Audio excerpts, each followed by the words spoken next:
स्वागत है आपका न्यूज़ टुडे में। राफेल फाइटर जेट कल इंडियन एयरफोर्स में शामिल होंगे। फ्रांस से 5 राफेल लड़ाकू विमानों की पहली खेप भारत के लिए रवाना हो चुकी है। 7000 किलोमीटर की उड़ान तय कर कल ये विमान अंबाला एयरबेस पहुंच जाएंगे।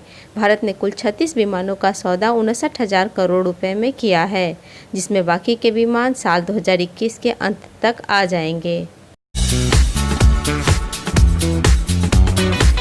पीएम मोदी ने कहा, त्योहार आने वाले हैं, कोरोना से बच के रहिए।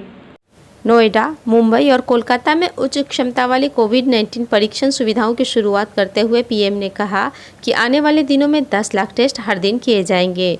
उन्होंने कहा कि हमारे देश के वैज्ञानिक टैलेंटेड हैं, लेकिन जब तक वैक्सीन नहीं बन जाती तब तक मास्क, हाथ धोना, दूरी बनाए रखना जरूरी है। आने वाले त्योहारों में इसका विशेष ध्यान रखना आवश्यक है।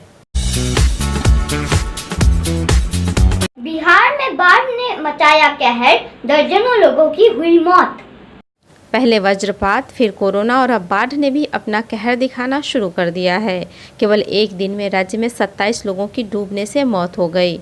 इसमें मुजफ्फरपुर और मोतिहारी में 8-8, दरभंगा और समस्तीपुर में 4-4, मधुबनी में 3 लोगों की मौत हुई है। उत्तर बिहार के सभी 11 जिले बाढ़ की चपेट में हैं। लगभग 25 लाख की आबादी प्रभावित है।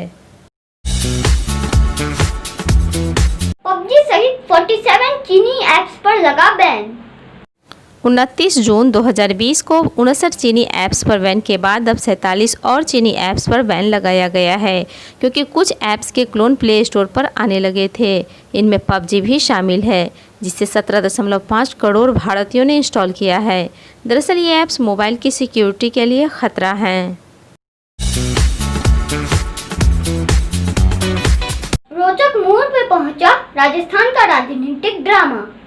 राजस्थान कांग्रेस के प्रभारी महामंत्री ने कहा कि पायलट गुट के 3 एमएलए संपर्क में हैं और वापस आ सकते हैं। इधर पायलट गुट के एमएलए हेमाराम चौधरी ने दावा किया है कि गहलोत गुट के 10 से 15 एमएलए संपर्क में हैं। अब तो आने वाला समय ही तय करेगा कि किस गुट के कितने लोग किधर हैं। सुशांत सिंह राजपूत आत्महत्या केस में करण जौहर से जल्द होगी पूछताछ। इस केस में मुंबई क्राइम ब्रांच ने महेश भट्ट से पूछताछ के बाद बताया कि अभी और भी सेलिब्रिटीज से पूछताछ करनी है।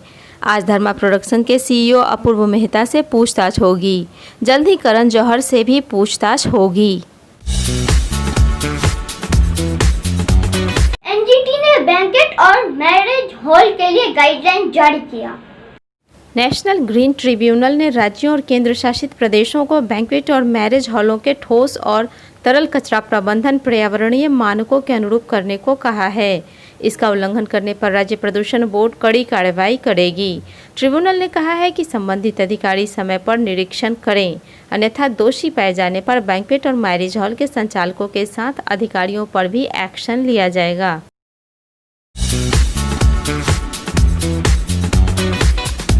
नौकरी छोड़ मोती की खेती करने वाले किसान बने मिसाल।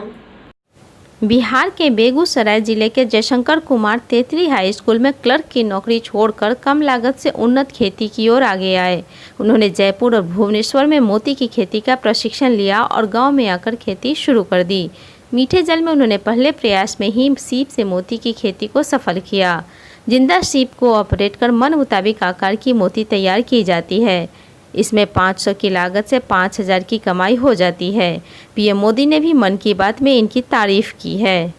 अभी के लिए बस इतना ही। कल फिर से मिलते हैं न्यूज़ टुडे पर। तब तक के लिए नमस्कार।